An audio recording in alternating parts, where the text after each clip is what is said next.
On va se lancer. Bonsoir à toutes et à tous, camarades, pour cette belle session de formation de la GRS. Ce soir, nous avons la première partie des deux sessions qui sont consacrées à l'histoire des régimes politiques en France. Et on va commencer par la période de la Révolution française jusqu'à la Deuxième République.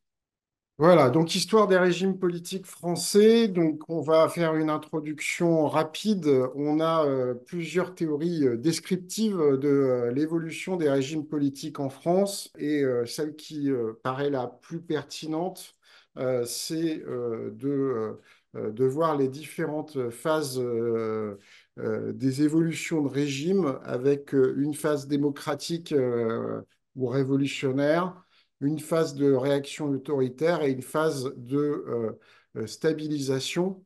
Vous pourrez, à la fin de la séance, vous reposer la question Mm. de si vous avez reconnu ces différentes phases sur les différentes temporalités sur cette première séance et sur la prochaine, euh, Mm. euh, sur le ton long, mais aussi à l'intérieur de chacune des séances historiques.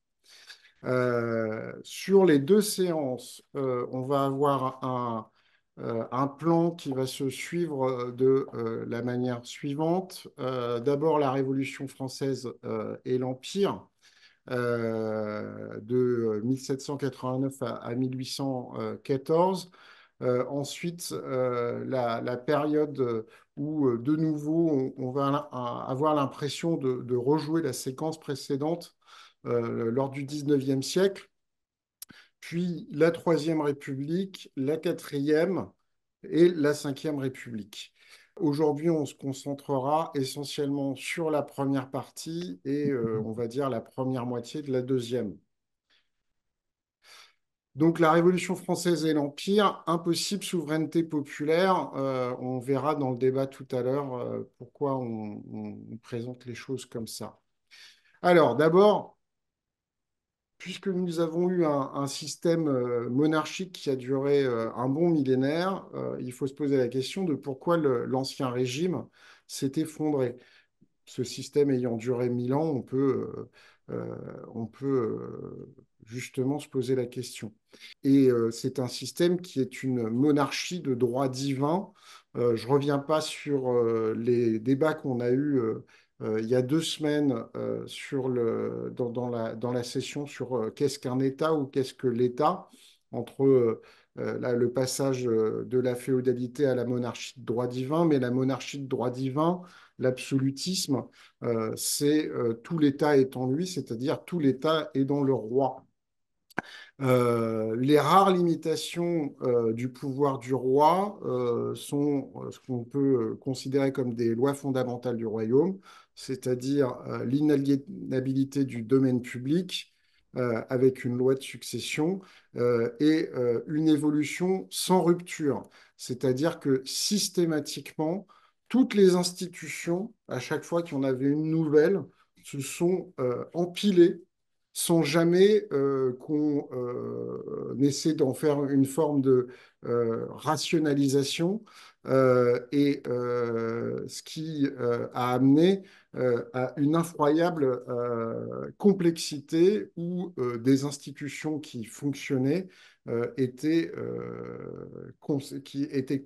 mises en place, et que les institutions qui ne fonctionnaient plus, voire qui n'étaient plus utilisées, rester elles-mêmes en place. Voilà. C'était surtout un système irréformable. Alors, vous avez une société d'ordre dont les deux principaux, le clergé et la noblesse, disposent de privilèges exorbitants. Ces privilèges exorbitants, ils ne veulent surtout pas les abandonner. Or, on arrive à une période, surtout la deuxième moitié du XVIIIe siècle, mais on peut considérer que le règne de Louis XIV, on y reviendra, avait déjà marquer les symptômes, les ordres privilégiés, le clergé et la noblesse ne veulent surtout pas abandonner leurs privilèges, même quand cela entrave financièrement le pays. Euh, le seul moment où il y a un dialogue, on va dire, national, si on peut utiliser cette expression pour la période, sur les États généraux. Or, ces États généraux n'ont quasiment pas été réunis pendant presque 2 siècles, entre 1614 et 1789. Et euh, le, le monarque absolu, depuis Louis XIV, en fait, ne, euh, ne prend plus conseil auprès de ceux qui étaient normalement ses premiers conseillers par nature, c'est-à-dire la noblesse. Il s'entoure de ce qu'on pourrait aujourd'hui appeler des technocrates, des grands commis de l'État, qui sont d'autant plus haïs par la noblesse que euh, ben, ils lui ont piqué sa place. Et toutes les assemblées consultatives qui pouvaient exister dans le pays ont perdu leur influence et sont corsetées, encadrées par les commissaires du roi. C'est un régime qui est, à la fin du XVIIIe siècle, aux abois. La monarchie en est consciente, elle a des graves difficultés financières depuis le règne de Louis XIV qui a complètement asséché les finances de l'État, et Louis XV et Louis XVI qui eux-mêmes se sont embarqués dans des aventures internationales, voient bien qu'ils ont besoin de trouver de nouvelles ressources, d'en rationaliser les sources, et surtout qu'elles soient moins aléatoires. Mais à chaque fois que Louis XV et Louis XVI vont tenter de réformer la fiscalité, notamment de réformer les recettes du royaume, et donc d'imposer des charges fiscales à la noblesse, ils vont finir par reculer. Euh, Louis XV va supprimer les parlements. Alors les parlements, attention, hein, on en a aussi parlé il y a 2 semaines, ce ne sont pas des parlements avec des députés, des sénateurs, des gens qui sont désignés pour représenter tout parti de la population ou même les ordres privilégiés. Ce sont des parlements à tâches juridiques avec des juges héréditaires et rémunérés. Cette réforme de Louis XV, où il remplace les parlements par des juges nommés par le roi et une justice gratuite, sera mise à bas par Louis XVI, qui revient en arrière.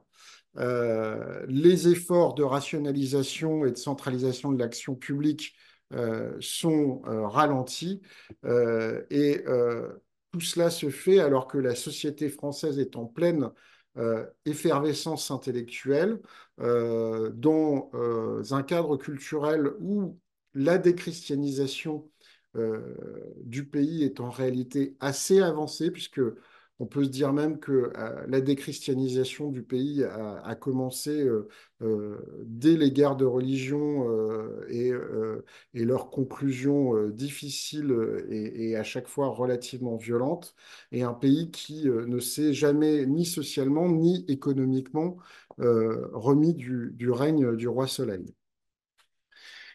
Alors maintenant, on va regarder quelles vont être les expériences constitutionnelles sous la Révolution et l'Empire. Donc on arrive en 1788 et on a un certain nombre d'échecs à la fois institutionnels et financiers de la monarchie qui amènent Louis XVI à convoquer les États généraux pour mai 1789 comme réunion de la dernière chance. Ce qu'il ne s'attend pas, c'est ce que cela va conduire à la rupture la plus importante de l'histoire de France. Euh, Pourquoi convoquer les États généraux? Tout simplement parce qu'on est au bord du désastre financier.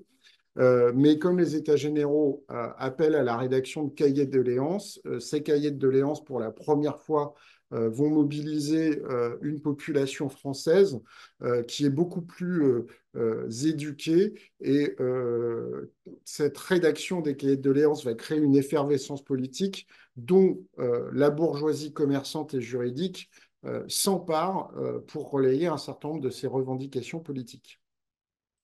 Donc on arrive aux États généraux et avec les représentants du tiers-État, c'est-à-dire du peuple, ceux qui sont ni les nobles ni le clergé, qui arrivent avec un programme politique assez clair, c'est-à-dire de refuser la reproduction du vote par ordre, et ce vote par ordre qui permettait à la noblesse et au clergé, et notamment au clergé le plus élevé, de s'assurer d'être exempté de toute participation à l'impôt et aux contributions financières pour l'État. Sauf que la société a tellement évolué qu'il y a parmi les représentants de la noblesse et parmi les représentants du clergé des membres qui soutiennent ces revendications du tiers-État à essayer de fonctionner différemment.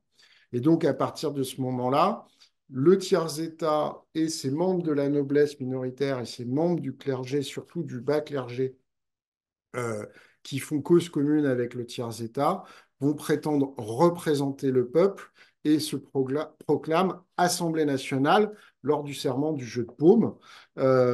Et cette Assemblée nationale se proclame constituante en faisant le serment, justement, dans la salle du jeu de paume, de ne pas se séparer avant d'avoir donné une constitution au pays, au royaume. Et cela se passe à un moment où, que ce soit avec la prise de la Bastille à Paris ou la Grande Peur dans les campagnes, on a une révolte populaire qui va aboutir la nuit du 4 août à l'abolition des privilèges. Et, dans la foulée, à la rédaction de la Déclaration des droits de l'homme et du citoyen, qui est considéré comme un préalable à celui de la Constitution. Alors cette déclaration, elle est importante à plus d'un titre parce qu'elle va être à la fois universelle, abstraite et pratique. Pourquoi pratique? Parce qu'elle va passer en revue tous les abus de l'Ancien Régime pour établir une égalité juridique entre tous les hommes du royaume. Elle établit un ordre bourgeois parce que cet ordre, sa principale vocation, c'est de protéger la propriété privée, et elle va poser les fondements de ce qui sera pour l'avenir toujours ceux du droit public français. Séparation du pouvoir et préservation des libertés, opinion, conscience, communication et limitation de la censure. Elle pose aussi les fondements du droit pénal, l'égalité des peines, non-rétroactivité, pardon, et présomption d'innocence. Et elle fonde un élément extrêmement important, c'est le légicentrisme.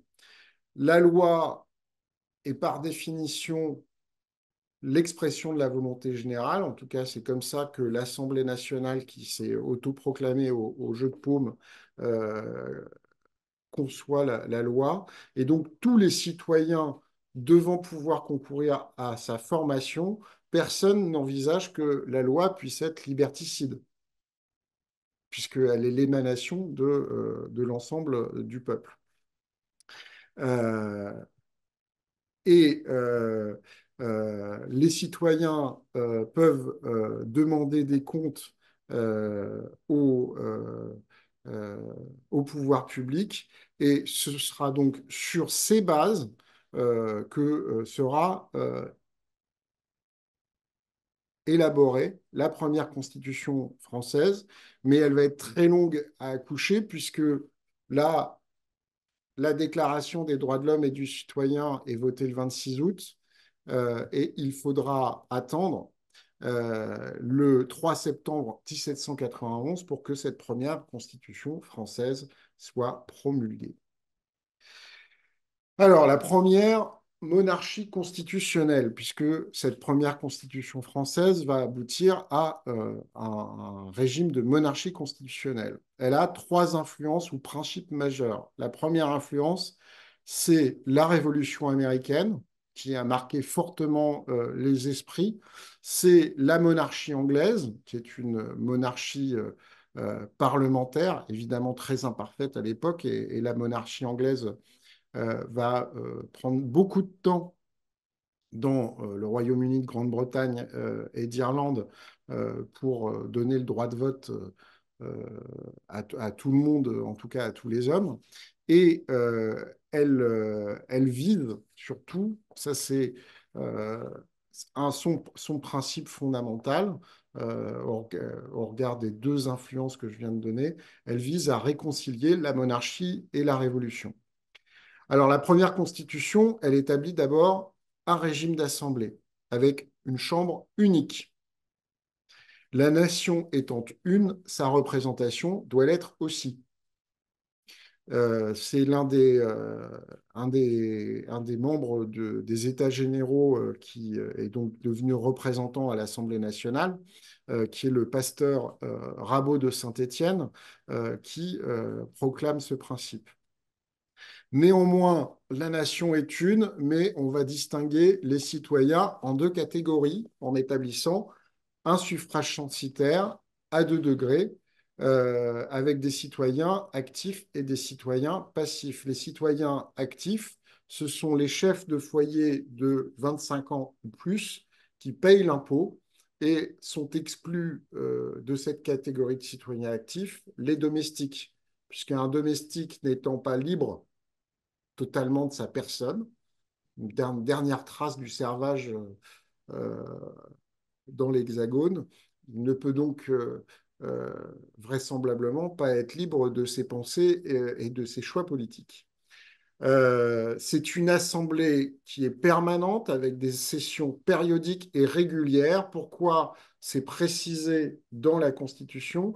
Parce que Louis XVI a tenté à plusieurs fois d'empêcher l'Assemblée nationale qui avait suivi les États généraux de se réunir et de faire son travail de constituante. C'est une assemblée dont les membres sont inviolables et disposent de l'immunité. Et c'est une assemblée qui a l'initiative exclusive des lois, qui maîtrise les finances publiques et qui est seule à avoir la capacité à réviser la Constitution, à nommer et à contrôler les fonctionnaires. Donc, l'administration est directement sous l'autorité de sous l'autorité de contrôle de comités parlementaires. La première constitution française donne au monarque des pouvoirs extrêmement limités.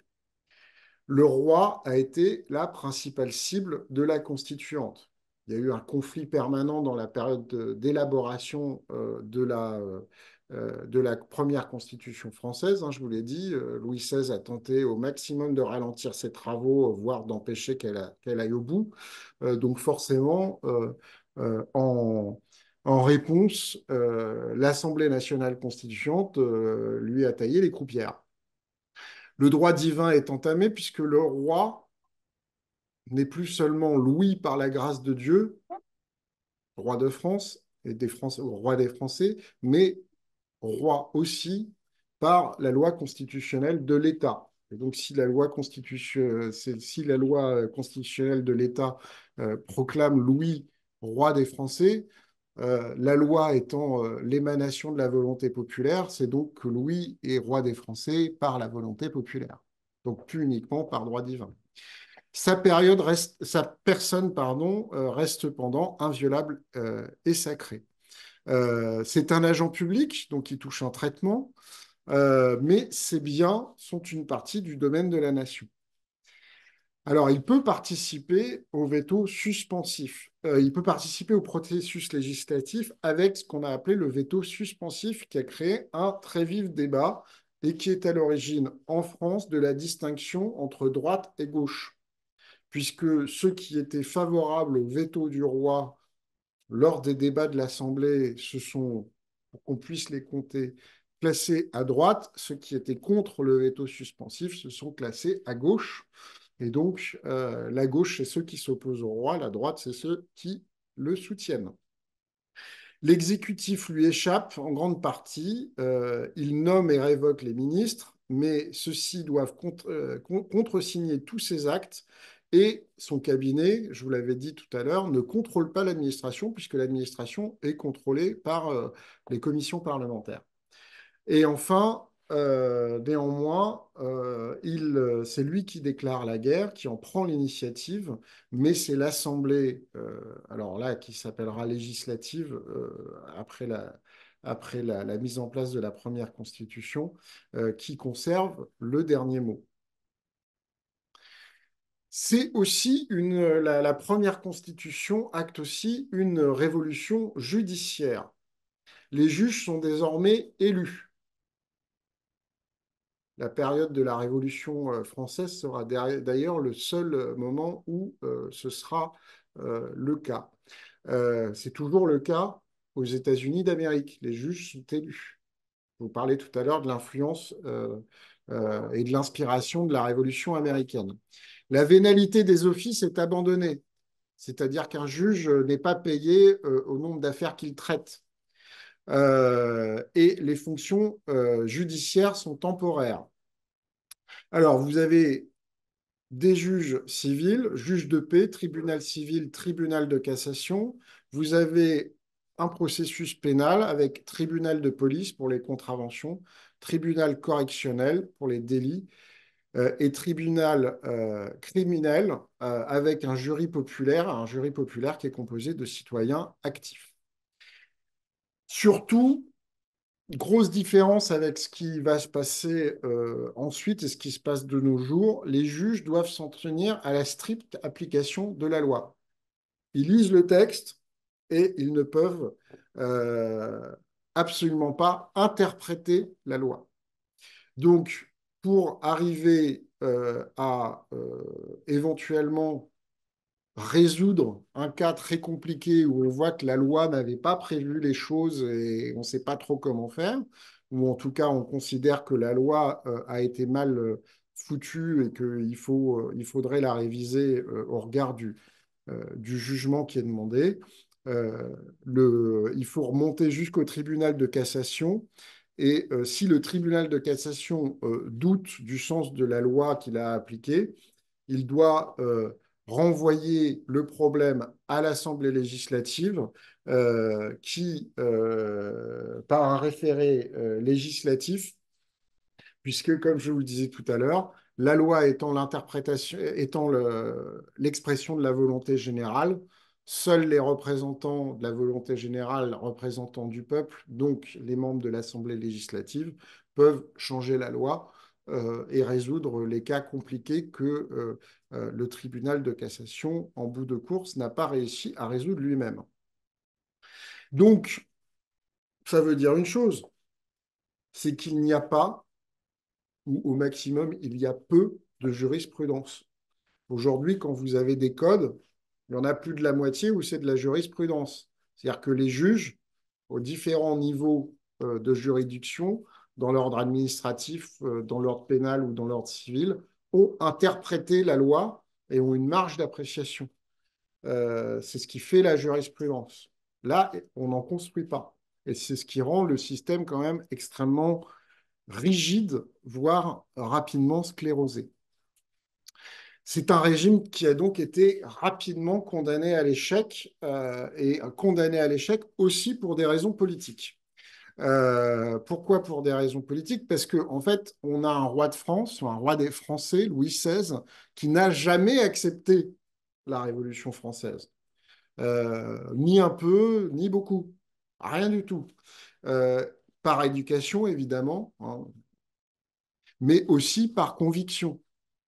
Arrêtez de penser que Louis XVI était un homme qui était ballotté par les événements. Il avait peut-être un peu d'indécision et c'était peut-être pas un fin politique, mais il avait des convictions et il considérait qu'il était droit de droit divin et que toutes les concessions qu'il avait dû faire, il faudrait bien un jour qu'il les reprenne. C'est pour ça qu'il s'enfuit à Varennes et que il perd toute crédibilité à ce moment-là. Il rentre dans un silence extrêmement désapprobateur de la population française qui se euh, remet, qui se met sur son chemin de retour après son arrestation. Et surtout, rapidement, on se rend compte que les motivations qui l'ont amené à déclarer la guerre au reste de l'Europe ne sont pas des motivations de défendre le pays, mais d'espérer que la France va perdre la guerre et que les monarchies étrangères vont lui rendre tous ces pouvoirs que euh, le peuple français, ou en tout cas ses représentants, s'étaient chinés à lui piquer. Et l'Assemblée législative tolère mal l'usage répété du veto royal.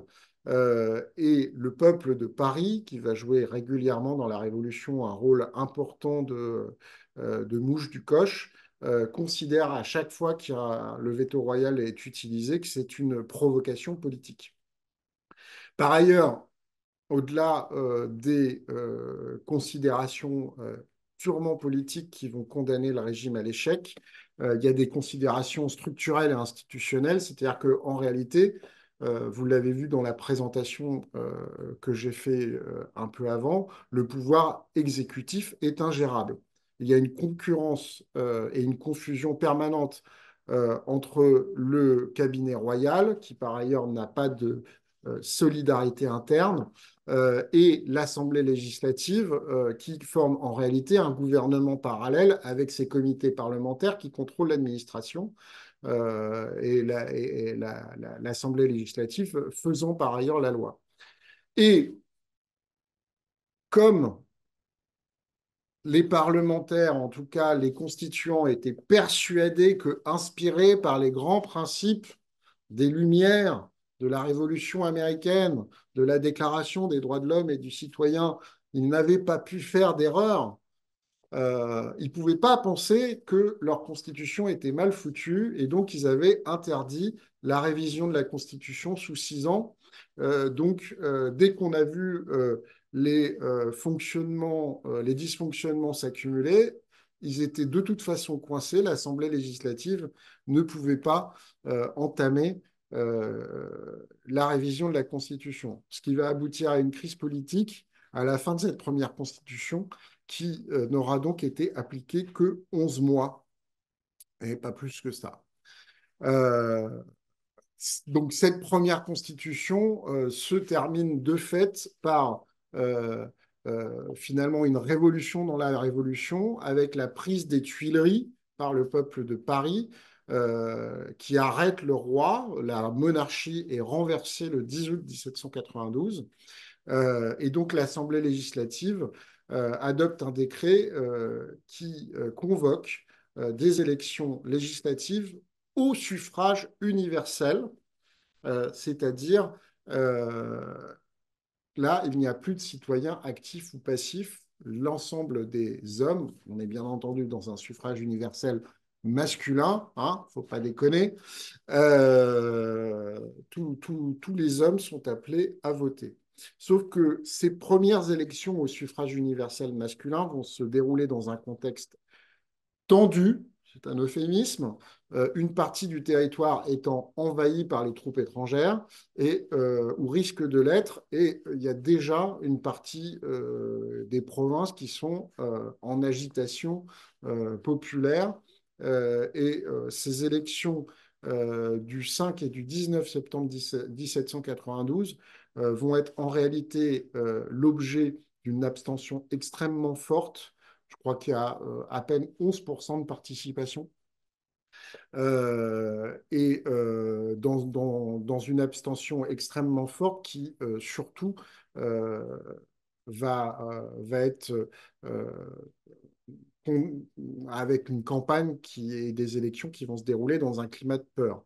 Les nouveaux députés élus le sont pour 2 ans et sont évidemment, dans ces conditions, les partisans des événements révolutionnaires les plus récents, donc des partisans notamment de l'abolition de la monarchie, parce que les électeurs, les 11% d'électeurs qui se sont mobilisés et qui se sont déplacés, sont eux aussi les plus convaincus.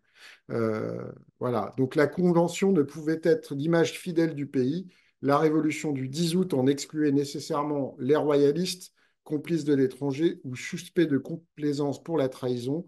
La masse qui n'avait pas voté se sentait inquiète et sourdement mécontente. Donc, la convention qui va donc ouvrir la prochaine phase est sans doute un moment extrêmement intéressant euh, pour l'histoire politique et l'histoire des idées politiques de notre pays et pour l'histoire de la République, mais on ne peut pas dire exactement qu'elle va représenter la volonté générale.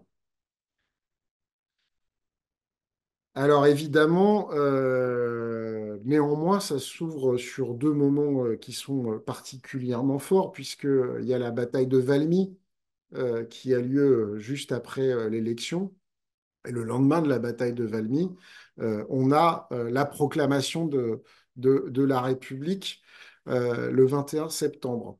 On va avoir dans cette convention trois moments distincts de septembre 92 à juin 93, une convention dominée par les Girondins.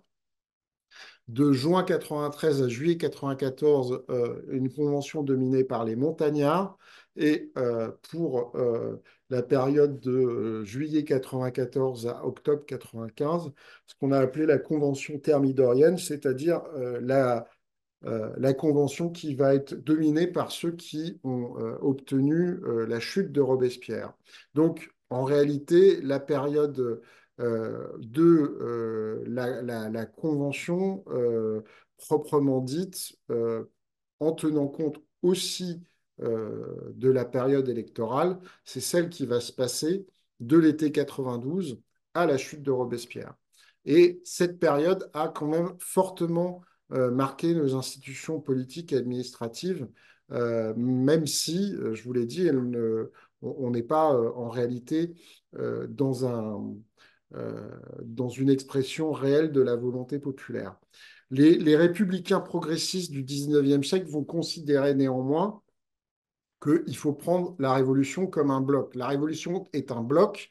C'est l'extrait d'un discours de Clémenceau répondant à des débats à la Chambre des députés à la fin du 19e, au début de la Troisième République, parce qu'il y a des gens dans la Chambre des députés qui considèrent qu'il faut faire le tri entre les bonnes périodes calmes et sympathiques de la Révolution et les périodes les plus sanglantes. Et Clémenceau, comme l'ensemble des républicains progressistes avancés, les républicains radicaux de l'époque, considèrent que on va tout prendre, y compris dans les périodes qu'on qualifiera abusivement de sanguinaires. Il y a aussi des choses extrêmement importantes qui sont valables pour notre pays.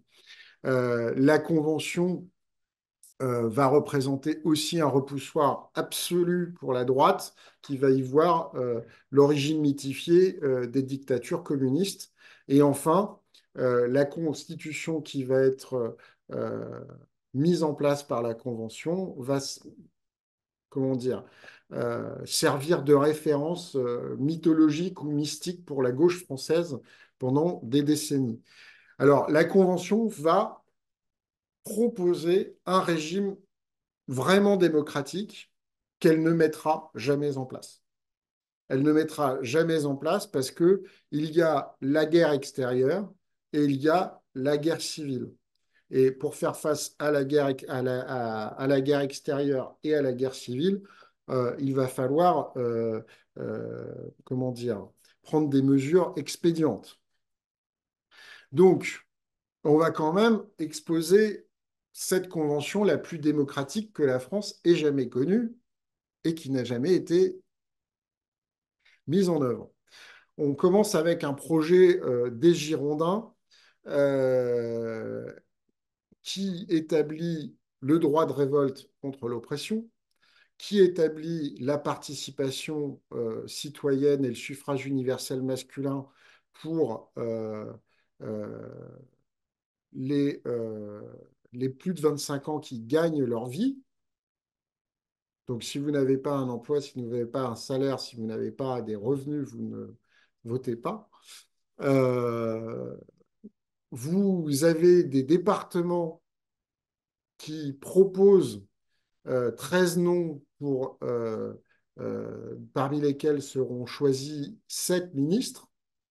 Donc c'est de là que vient le caractère dans le débat français sur la décentralisation ou l'État unitaire, la différence entre Girondins et Jacobins, c'est-à-dire que le rôle des territoires dans la conception des dix Girondins sera très important. Mais ce n'est pas vrai que les Girondins étaient des fédéralistes contre les montagnards qui étaient, et les Jacobins qui étaient des tenants d'un État ultra unitaire, comme ensuite la conscience populaire a cru le mettre en œuvre. Et donc, néanmoins, ce premier désaccord entre Girondins et Montagnards va être sur l'organisation euh, territoriale. Le projet girondin est refusé et les montagnards vont prendre l'ascendant et proposer une constitution qui reprend quand même un certain nombre d'éléments qui étaient dans le projet de constitution girondine, avec une déclaration des droits axée sur l'égalité et l'assistance due par l'État à ses citoyens, un régime de démocratie semi-directe, avec une assemblée qui n'est élue que pour un an, avec l'usage du référendum populaire, le mandat révocable, la consultation obligatoire des assemblées primaires pour valider une loi votée par l'Assemblée.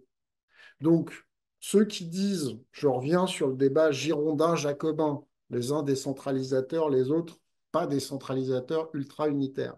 Le rapport au territoire est quand même important, puisqu'on revient vers les assemblées départementales pour leur dire, voilà, l'Assemblée a voté un truc, on a besoin que vous validiez. C'est pas comme si c'était, il y a une loi qui est votée nationalement, puis ensuite vous l'appliquez et vous fermez votre gueule. Et enfin, dans cette constitution, il y a un conseil exécutif élu par l'Assemblée qui nomme et dirige les ministres, mais ce conseil exécutif n'a pas l'initiative des lois, n'a pas le droit de dissolution et ne doit assurer que la bonne marche de l'administration. Enfin, pour terminer, c'est la Convention montagnarde qui abolira l'esclavage le 4 février 1794. Donc, comprenons-nous bien, dans les débats qui peuvent nous opposer parfois à un certain nombre de gens à gauche qui, on va dire, sont dans la mouvance décoloniale, dans ces principes, la République française n'est pas simplement universaliste, elle est aussi abolitionniste. La République, ça veut dire l'abolition de l'esclavage. Alors, donc, la guerre européenne et la guerre civile justifient un régime d'exception. La Constitution est votée, elle n'est pas mise en œuvre parce que on peut pas là, on est envahi, il y a des révoltes, y compris des révoltes dans des départements qui sont organisés par les anciens Girondins qui ont échappé à la guillotine. Et donc le décret du 10 décembre 1793 explique que le gouvernement sera révolutionnaire jusqu'à la paix. Le gouvernement sera révolutionnaire jusqu'à la paix, ça veut dire que jusqu'à la paix, on n'applique pas la Constitution. Donc, on va conserver le régime d'assemblée absolue tel que fonctionne la Convention, et ce régime d'assemblée qui assume tous les pouvoirs, ou plutôt les délègue à deux comités en son sein. Le plus connu, celui dont tout le monde parle, y compris dans les œuvres de fiction, c'est le comité de salut public, qui est élu tous les mois et qui est comptable devant la Convention chaque semaine. Et c'est lui qui a l'initiative des lois et qui contrôle l'administration. C'est dans ce comité que siégera Robespierre. Vous avez un deuxième comité, qui est le comité de sûreté générale et de surveillance. Ça veut tout dire déjà. Qui a un mandat plus long, qui est chargé de la police et des suspects, et qui va développer des relais dans les départements et une forme de police politique. Dans ces conditions, qui croyez-vous qui a le vrai pouvoir? Non, parce que on a toujours dit que Robespierre avait mené des dizaines et des dizaines de gens à la guillotine, que c'était un sanguinaire assoiffé de sang. Euh, il a fini lui-même à la guillotine, mais il n'avait pas de contrôle sur le comité de sûreté générale et de surveillance. Et les deux comités sont régulièrement au conflit. Et en général, quand tu as un comité qui, comment dire, contrôle la violence légale et pas l'autre, c'est qui gagne à la fin. Je vous laisse y réfléchir. Et enfin, il y a une généralisation des représentants en mission. C'est quoi les représentants en mission? Ce sont des parlementaires qui sont envoyés dans les départements pour assister sur le terrain, notamment les troupes et les institutions révolutionnaires, les institutions locales, pour s'assurer que les lois qui sont votées par la Convention ou les décrets qui sont pris par la Convention sont bien appliqués et sont appliqués avec fermeté. Et ce sont surtout eux, ces représentants en mission, qui vont prendre de leur propre initiative, la plupart du temps, les mesures les plus drastiques, les plus violentes, les plus meurtrières, qui vont ensuite, dans le procès politique et historique qui va être fait au comité de salut public, vont être attribuées au comité de salut public et à Robespierre. Donc, dans cette situation, les libertés fondamentales ne sont pas respectées. Le plus gros défaut de ce système exceptionnel, révolutionnaire, jusqu'à ce qu'il y ait la paix, c'est que le soupçon est un principe de gouvernement. Et ce qu'on peut reprocher à Robespierre et à ses amis et à ses relais dans le comité de salut public, c'est que ce soupçon, principe de gouvernement, il ne le remet pas en cause. Il l'acquiesce même. Il l'encourage d'une certaine manière. Donc, dans les départements, vous avez des sociétés populaires, notamment les clubs des Jacobins, qui sont les relais du club des Jacobins qui siège à Paris. Donc, le club des Jacobins qui a des relais dans les territoires et qui se comportent comme des auxiliaires du pouvoir, qui dénoncent les mauvais citoyens, qui surveillent les représentants en mission. Et les représentants en mission, se sentant surveillés par on va dire, les plus radicaux des, des, des éléments révolutionnaires dans les départements, vont se dire, pour que je m'en sorte, si moi-même je ne veux pas être dénoncé et puis envoyé par une mini-émeute populaire organisée spontanément, je vais donc être super raide. Hein, donc voilà, il y en a aussi qui c'était des vraies brutes épaisses, mais il y en a qui sont devenus des brutes épaisses parce qu'en fait, ils avaient le feu aux fesses. On va dire ça comme ça. Vous avez dans les départements des comités de surveillance qui sont créés dès avant les élections de septembre, qui seront légalisés en mars 93 et qui rassemblent tous les des patriotes, c'est-à-dire en général des membres des sociétés populaires, officiellement chargés de recevoir les dénonciations, de délivrer les mandats d'arrêt et de déférer les gens qui sont sous le coup d'une accusation devant les tribunaux révolutionnaires. Donc en fait, vous avez des logiques, évidemment, ce que j'appelais tout à l'heure de police politique, autoproclamées, avec des gens qui font n'importe quoi, potentiellement à la gueule du client, et pas forcément uniquement contre des dangereux traîtres, même si ils l'ont fait aussi contre parfois des dangereux traîtres.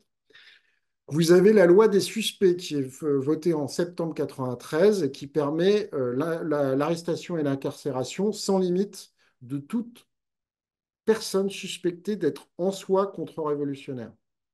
Ça, c'est aussi quelque chose, là, je dis pour le coup, qu'on va en partie retrouver dans la révolution bolchevique, puisque vous allez avoir donc des catégories de la population qui, parce qu'elles sont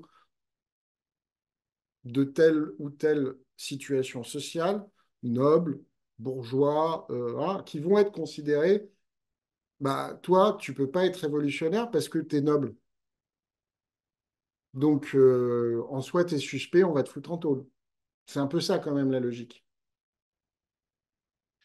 Et vous allez avoir la loi prairiale de juin 94 qui va accroître les infractions soumises à la peine de mort décidée par le tribunal révolutionnaire avec une procédure extrêmement expéditive. Il n'y a quasiment pas de droit de la défense et la loi de Plérial va surtout augmenter les cas d'arrestation et on va avoir dans l'été 1794 jusqu'à 300 000 personnes qui vont être incarcérées sous le coup de cette loi. Le tribunal révolutionnaire, donc, qui est créé par la loi du 10 mars 1793, donc un tribunal révolutionnaire, il n'y a pas que celui qui est à Paris, hein, il y en a dans tous les départements. Très courte instruction municipale, pas de possibilité de recours. Ça, c'est quelque chose qui, en état de droit, n'existe pas, hein. On en avait parlé il y a 2 semaines. Exécution de la peine immédiate. Bah oui, il n'y a pas de recours, donc on te condamne à mort, bah, t'es décapité dans les heures qui suivent ou le lendemain matin. Et sans infraction légale démontrée, le tribunal révolutionnaire peut quand même vous condamner à la déportation. On n'a pas pu montrer que tu étais coupable, donc on ne va pas te trancher la tête, mais on va te condamner à la déportation. Alors, la déportation, c'est quoi?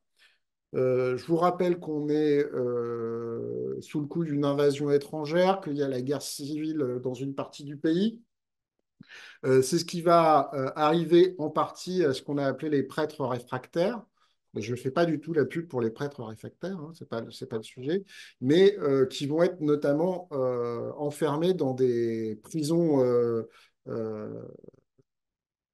aquatiques, c'est-à-dire dans des cales de bateaux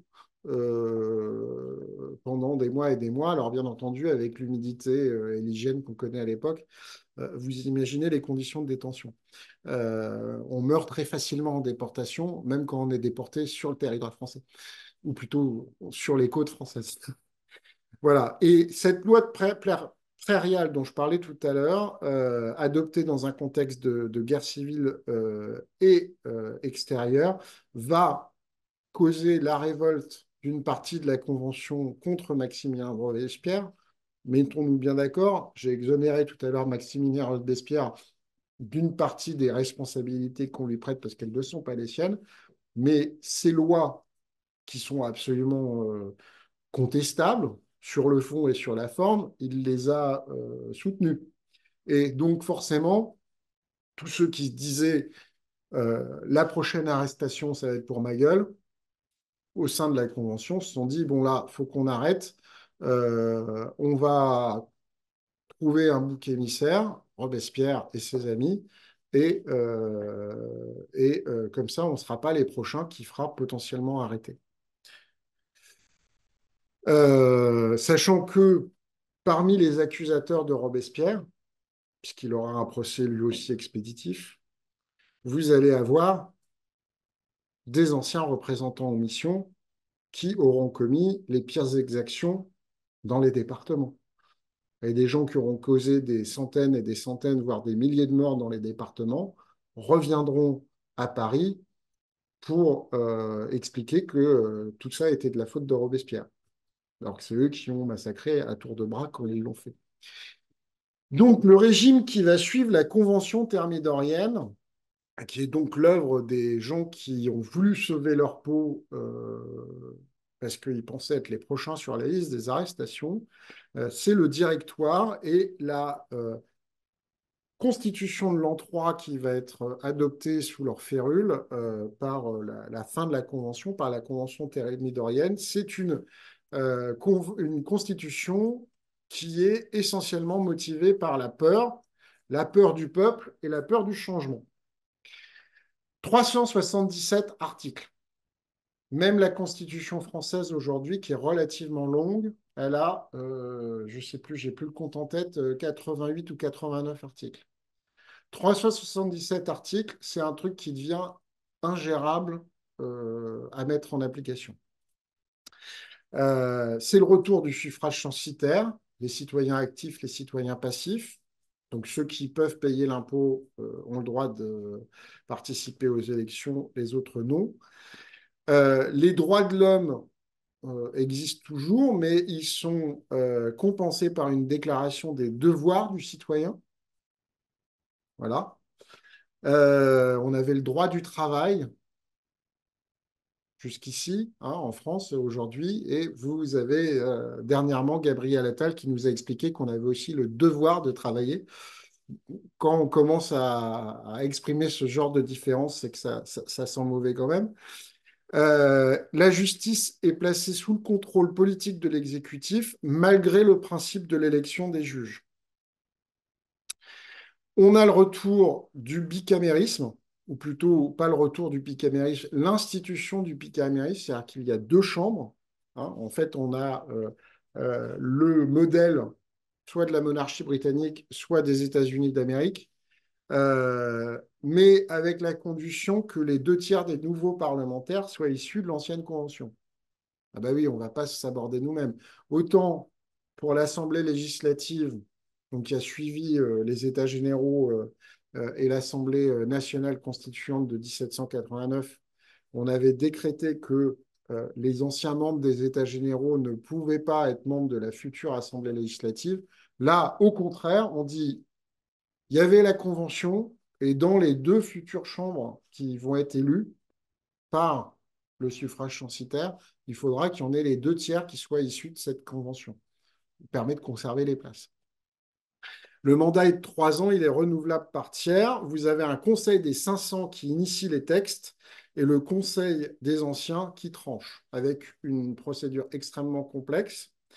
Vous avez un exécutif très fort qui est confié à un directoire de 5 directeurs. Pour ça, en fait, c'est le nom des directeurs, c'est le fait que le gouvernement soit confié à des directeurs qui va donner son nom au régime, le directoire. Et les directeurs contrôlent l'armée, la diplomatie, ils nomment et révoquent les ministres. Ils ont un large pouvoir réglementaire et c'est eux qui nomment et contrôlent les agents publics. Alors, le directoire, il sépare fortement les pouvoirs. Ça, c'était un des principes qui avait été établi dans les débats parlementaires et constitutionnels au début de la Révolution. Mais il sépare tellement les pouvoirs que on n'arrive pas à trancher quand il y a un conflit entre les pouvoirs. Les directeurs ne sont pas responsables devant les deux conseils, donc devant les deux chambres du Parlement. Et les conseils ne peuvent pas interpeller les directeurs. Les directeurs n'ont pas l'initiative des lois, n'ont pas de droit de veto et ils ne peuvent pas participer au débat sur l'élaboration de la loi. C'est seulement les conseils qui peuvent participer au débat sur l'élaboration de la loi. Les conseils ne peuvent pas agir sur le directoire, en changer un de ses membres, voilà. On ne peut pas le renverser non plus. Et il n'y a aucun mécanisme institutionnel qui permet de résoudre les conflits entre ces deux instances, la partie législative, la partie exécutive. Et pour couronner le tout, on recommence l'erreur qui est de la première constitution. Ça, c'est pas qu'on a dit qu'on ne pouvait pas résoudre réviser la Constitution avant un certain délai, mais la procédure de révision de la Constitution est tellement compliquée qu'en fait, elle en devient quasiment impossible. Donc, pour résoudre les conflits dans un système où les conflits ne sont pas résolvables, comment on fait? On arrête ses opposants, on les diffame, on corrompt les gens, ou éventuellement, on a recours à des coups d'État. Et en fait, l'histoire du directoire va être régulièrement une histoire de bascule entre une élection qui renvoie une majorité qui ne plaît pas au directeur, soit trop à gauche, avec un retour des Jacobins, soit trop à droite, avec un retour des monarchistes. Et à chaque fois, le directoire, qui est un régime de l'extrême centre, en réalité, va créer un coup d'État pour flinguer l'extrême le plus dangereux du moment. Et pour faire un coup d'État, ils font appel à des généraux qui contrôlent la force militaire. Et un jour, il y a bien un général qui va se dire, ils sont bien gentils, tous ces gens-là, Mais s'ils demandent que j'intervienne pour régler leurs problèmes politiques, pourquoi je ne serais pas la solution politique? Et c'est ce qui se passe avec Bonaparte. Bonaparte est le dernier général à qui on fait appel pour résoudre un problème politique, et donc il va prendre le pouvoir. On a déjà fait appel à lui pour mater une tentative d'insurrection monarchiste. Il a d'ailleurs réfléchi toute une nuit pour savoir s'il n'allait pas aller plutôt d'ailleurs avec l'insurrection monarchiste. Mais finalement, il se dit qu'il gagnera plus à soutenir les directeurs contre les monarchistes. Et donc, à la fin, il se dit, rentrant d'Égypte, bah, finalement, si c'est pour que ça fasse la bascule à chaque fois entre droite et gauche et qu'on fasse appel à un militaire pour résoudre le problème, autant que je résolve le problème définitivement et que Sieyès vient me chercher pour résoudre le problème parce que il voit bien que le régime ne fonctionne pas, je vais accepter, mais comme c'est moi le militaire, je vais lui mettre le couteau sous la gorge et le consul dans le nouveau régime du consulat que Sieyès et Bonaparte euh, veulent installer, le consul qui aura vraiment le pouvoir, ce sera moi. Il y a un premier consul, Napoléon Bonaparte. Donc trois consuls sont nommés pour 10 ans. Il y en a un seul qui a vraiment le pouvoir, c'est le premier, Bonaparte. Il promulgue les lois, il nomme et révoque les membres du Conseil d'État, les ministres, les ambassadeurs, les officiers de l'armée, les membres des administrations locales, les commissaires du gouvernement auprès des tribunaux, et il nomme les juges civils et criminels. Ça y est, l'élection des juges, c'est terminé. Il n'y a pas de déclaration des droits, il n'y a pas de référence à la séparation des pouvoirs. Le peuple, par contre, reste la référence et la volonté populaire va s'exprimer par des référendums qui sont ici qualifiés de plébiscites que le premier consul utilise pour valider son pouvoir personnel et ses décisions. Le consulat crée les préfets qui représentent l'État dans les départements. Alors, vous vous souvenez, hein, c'est le même marteau mais avec le manche plus court, c'est ce qu'on avait dit il y a 2 semaines, et qui permet une chaîne continue d'exécution de l'action publique du premier consul jusqu'au maire de chaque commune. Et c'est le premier consul, puisqu'il a tous les pouvoirs, qui va donc rétablir l'esclavage dans les colonies. Et le rétablissement de l'esclavage dans les colonies va notamment être la justification de l'expédition à Saint-Domingue, qui va tourner court, puisqu'on ne va pas réussir à reprendre le contrôle de Saint-Domingue et va être créée la première république noire de l'histoire de l'humanité, avec la République d'Haïti, qui va nous échapper. Alors, le consulat, c'était sympa. L'Empire, c'est mieux. Euh, le Napoléon demande au Sénat de créer l'Empire à son profit. Pourquoi? Parce que bah, il veut achever le processus. Tant qu'à faire, puisque j'ai le pouvoir personnel, autant qu'on me mette en plus une couronne sur la tête. Et dans son esprit, ça permettra de couper court aux tentatives de restauration monarchique des Bourbons. Et donc, c'est en fait un retour à l'Ancien Régime. C'est un retour à la monarchie légèrement modernisée. Enfin, une monarchie qui aurait été celle modernisée si Louis XV, moins Louis XVI, avait réussi la modernisation des institutions à leur époque.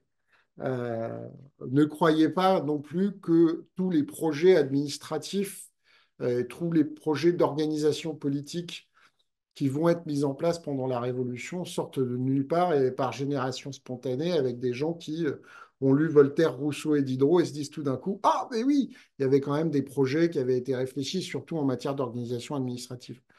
Voilà. Donc, l'empereur continue d'avoir tous les pouvoirs, comme le premier consul, jusqu'à celui d'interpréter les lois et la justice est rendue en son nom, comme à l'époque du roi. Il y a une continuité avec les innovations administratives de la Révolution, les départements, les préfets, etc. On conserve les institutions du consulat, mais on ajoute l'hérédité de l'exécutif, c'est-à-dire l'hérédité de l'Empire. et la famille de l'empereur entre au Sénat. On réinvente une noblesse et on revient à un ordre religieux avec la mise en place du concordat.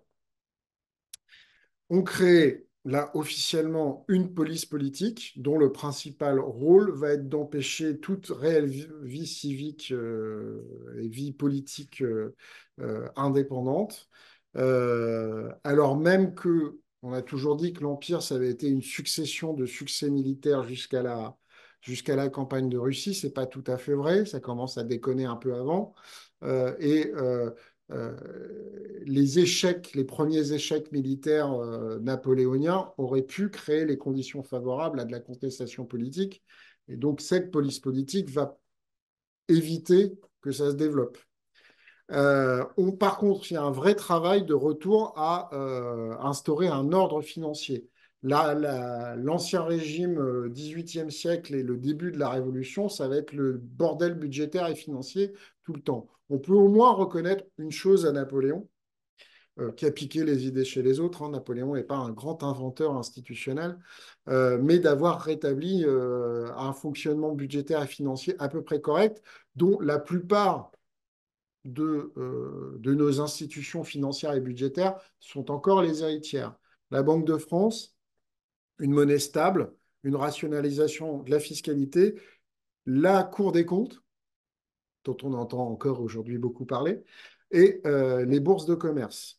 Et il y a un effort de codification du droit qui reprend en réalité des choses qui avaient été lancées sous la Révolution, puisque le Code civil, en réalité, qui est une synthèse du droit d'Ancien Régime et du droit révolutionnaire, a été en grande partie rédigé par le Conseil d'État sur des bases qui avaient été lancées déjà sous Robespierre. C'est pour ça que je mets de manière un peu provocatrice que le Code civil doit bien plus à Robespierre qu'à Bonaparte. Mais on a le Code civil en 1804, le Code de procédure civile en 1806, le Code de commerce en 1807, le Code de procédure pénale en 1808 et le Code pénal en 1810. Donc là, pour le coup, il y a un vrai effort de mise en ordre des choses. Je précise un truc, que dans le Code civil, on doit un certain nombre de choses à Napoléon. C'est toutes les mesures les plus misogynes qu'il y a eu dans le Code civil, de l'interdiction de porter le pantalon à quelques autres pour les femmes. C'est Napoléon qui les a décidées. Ce n'était pas prévu dans les institutions révolutionnaires au départ de faire ça. Donc nous allons maintenant passer à la période suivante. Vous connaissez l'histoire. Napoléon se lance dans la conquête de l'Espagne, ça merde. Napoléon se lance dans la conquête de la Russie, ça merde. Il revient en France la queue entre les jambes. La France est envahie, la France est occupée. Première occupation par des troupes étrangères avec des zones d'occupation, des Russes, des Autrichiens, des Prussiens, des Néerlandais, des Savoyards, y compris des Anglais. Et donc, il est exilé à l'île d'Elbe et on va avoir la restauration de la monarchie. Vous avez les 100 jours, mais bon, en fait, ça ne nous intéresse pas beaucoup. Donc maintenant, on va repartir à qu'est-ce qui se passe quand on rétablit la monarchie. Alors j'ai mis impossible restauration monarchique, mais en tout cas, il s'agit bien d'une restauration. Louis XVIII puis Charles X, son frangin, seront bien des rois de droit divin, rois de France par droit divin. C'est Louis XVIII qui octroie la charte, et ce n'est pas la volonté du peuple qui crée la Constitution. Il n'y a plus de référence au pouvoir de la nation, comme ça c'est très clair, et le catholicisme redevient religion d'État. Mais quelques acquis de la Révolution perdurent. Il y a égalité devant la loi, c'est pas mal, on a progressé. Il y a égale admissibilité aux emplois civils et militaires. Vous ne devenez plus officier uniquement parce que vous êtes noble, hein. Vous pouvez être roturier et officier militaire. Et les biens nationaux, c'est-à-dire tout ce qui a été vendu à la Révolution et qui appartenait à la noblesse et au clergé et qui a été racheté par une partie de l'élite euh, financière et bourgeoise du pays, sera protégé. On ne va pas leur dire, vous avez acheté ça dans des circonstances exceptionnelles, on vous les reprend. Voilà. Ça permet de sécuriser le retour des Bourbons. Si les Bourbons avaient dit on fait table rase, tout ce qui s'est passé pendant la Révolution, y compris les biens que vous avez acquis pendant la Révolution, on les rend à leurs propriétaires antérieurs, la solidité de soutien au régime aurait été quelque peu entamée. Et il conserve enfin l'œuvre administrative de Napoléon. On va conserver les départements, les préfets, les machins. Donc le roi conserve tous les pouvoirs, mais il va aussi conserver la façon dont ça fonctionnait sous l'Empire. Le roi conserve tous les pouvoirs, l'exécutif, le gouvernement, il surplombe le législatif, c'est lui qui a l'initiative des lois, il peut mettre des vétos sur les amendements, et la justice est aussi rendue en son nom. On a à nouveau deux chambres parlementaires, la Chambre des pairs qui sont nommées par le roi, et quand on a un problème de majorité au sein de la Chambre des pairs, il suffit de nommer des pairs supplémentaires, ça change la majorité. Je vous invite à lire de Victor Hugo un petit bouquin qui s'appelle Choses vues et qui raconte justement son expérience parlementaire à la Chambre des pairs et tout ce qui se passe pendant cette période. Et une chambre de députés élus au suffrage censitaire. Mais son président est choisi par le roi. Et pour influencer la chambre des députés, c'est très simple. Il suffit d'offrir un emploi public aux députés qu'on veut gagner à la cause du roi, puisque les députés n'ont pas d'indemnité. Mais malgré tout ça, on va voir émerger petit à petit un parlementarisme, c'est-à-dire que ce soit chez les pairs ou chez les députés, on va avoir des regroupements affinitaires par famille politique.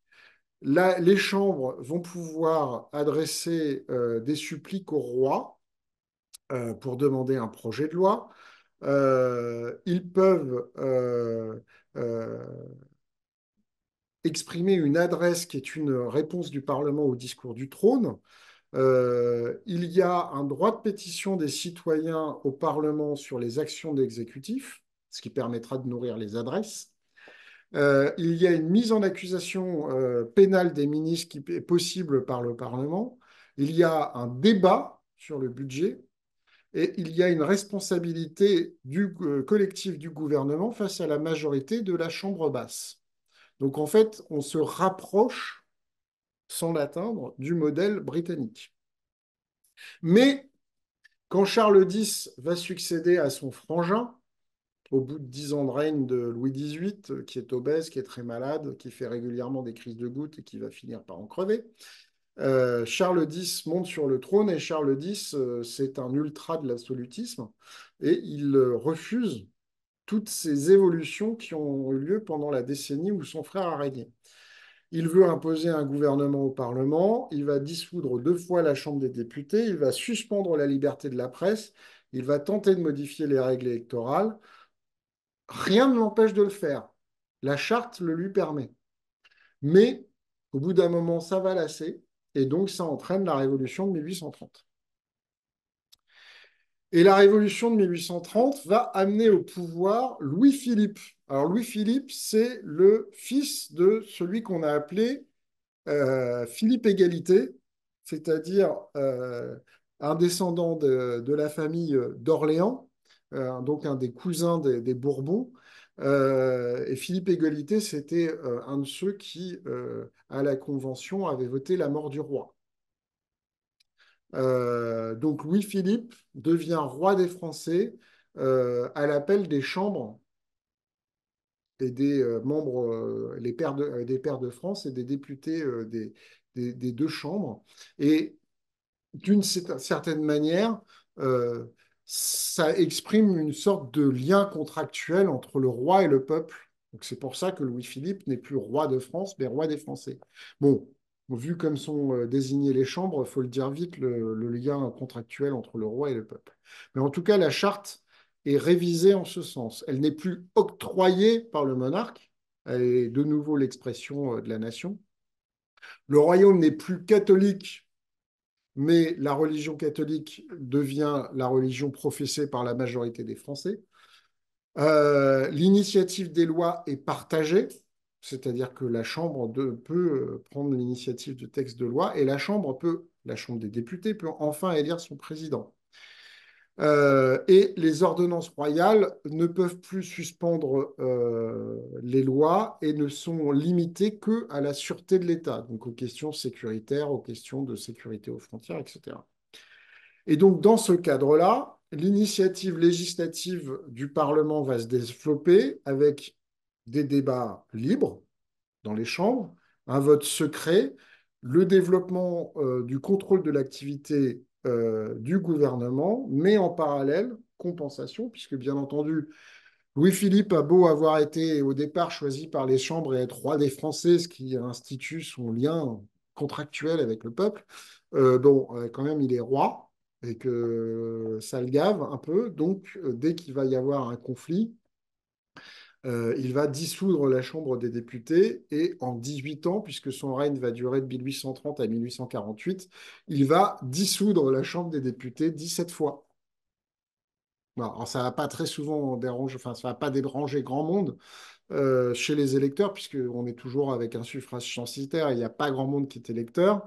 Et même d'ailleurs en abaissant le corps électoral, le sens électoral, pardon, le corps électoral ne dépassera jamais 240 000 citoyens dans le pays. Et cette difficulté d'un roi qui veut gouverner avec le fait qu'en fait il soit issu d'une révolte parlementaire, fait que le cabinet ministériel, le gouvernement, est en permanence coincé entre le roi et le Parlement. C'est la différence de l'évolution constitutionnelle, ou plutôt de la pratique des institutions britanniques, où de plus en plus le roi va totalement abandonner toute prétention à gouverner.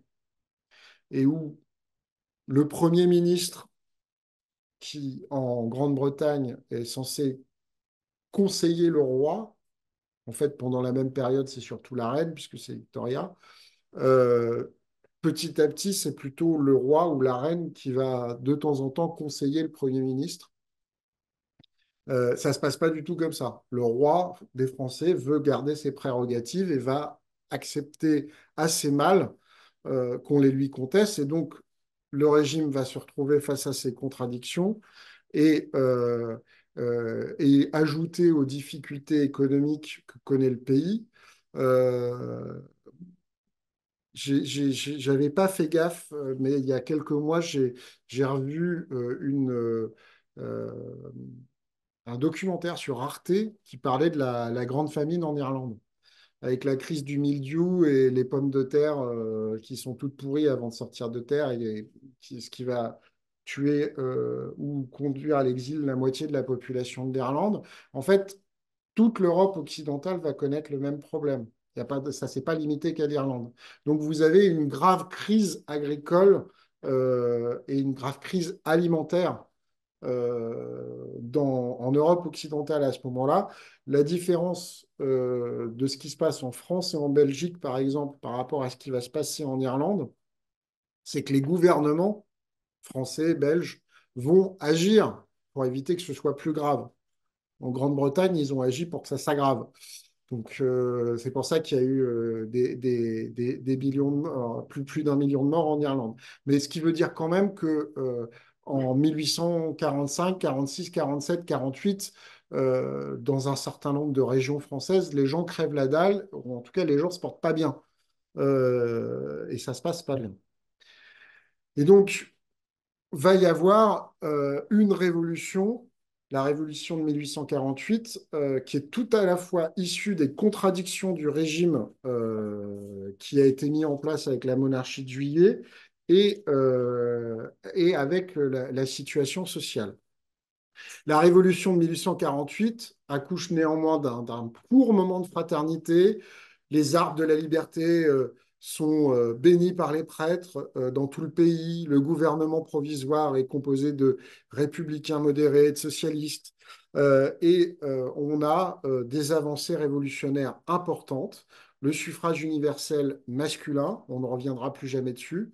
la liberté totale de la presse et des réunions publiques, l'abolition de la peine de mort pour faits politiques, l'abolition définitive de l'esclavage et l'affirmation du droit au travail et du droit du travail. Mais de cette affirmation du droit au travail et du droit du travail, il n'en restera plus dans la Constitution que l'assistance due aux citoyens nécessiteux et la vague référence au rôle social de l'État républicain. Et on va passer de la République sociale, ce court moment de fraternité républicaine post-révolutionnaire, à la République conservatrice. L'échec organisé des ateliers nationaux qui avaient été mis en place euh, sous la commission Louis Blanc. Alors Louis Blanc, qui était un des représentants socialistes au sein du gouvernement, je crois, n'avait même pas le titre de ministre. En tout cas, il ne dirigeait pas directement une administration. Et donc cet échec des ateliers nationaux, la révolte des ouvriers, l'insurrection ouvrière de juin 1848 donne prétexte aux éléments conservateurs des républicains et puis aux orléanistes ralliés par défaut à la République pour réprimer les ardeurs révolutionnaires et démocratiques. Et et on va dire corseter cette Deuxième République. Euh, donc, on va avoir un régime qui va émerger de là, qui va traduire ce retour de bâton, avec un retour à une chambre unique de 750 députés, dont on dit qu'elle peut être portée à 900 députés en cas de mandat constitutionnel, 3 ans de mandat avec une indemnité parlementaire de 25 francs par jour, mais en contrepartie, le fait de ne plus pouvoir exercer de fonction publique. C'est-à-dire qu'on ne peut plus acheter un député en lui confiant une fonction rémunérée pour changer son vote, et en contrepartie qu'il ne puisse plus être acheté par une fonction, on lui donne une indemnité parlementaire, tous la même, de 25 francs par jour. C'est l'Assemblée nationale qui a l'initiative des lois. Elle nomme les membres du Conseil d'État pour 6 ans, qui, eux, examinent les projets de loi et rédigent les règlements de l'administration publique. Donc le Conseil d'État commence à avoir le rôle qu'il va avoir plus tard. Elle fixe le nombre et les attributions des ministres, mais elle ne peut pas être dissoute par l'exécutif et peut mettre cependant en accusation pénale le président et ses ministres. Et c'est là qu'on crée la fonction de président de la République, élu au suffrage universel pour 4 ans, sans possibilité de réélection immédiate. Il doit prêter serment devant l'Assemblée nationale. Il nomme et révoque les ministres qui ont l'initiative parlementaire. Il promulgue les lois, peut demander une fois une nouvelle délibération sur une loi. C'est lui qui nomme les hauts fonctionnaires, les diplomates, les magistrats judiciaires et de la Cour des comptes. C'est lui qui est chef des armées. C'est lui qui négocie et signe des traités qui doivent être ensuite ratifiés par l'Assemblée, et c'est lui et il dispose du droit de grâce, qui était une prérogative monarchique. Voilà, donc on verra la suite la prochaine fois, dans 2 semaines.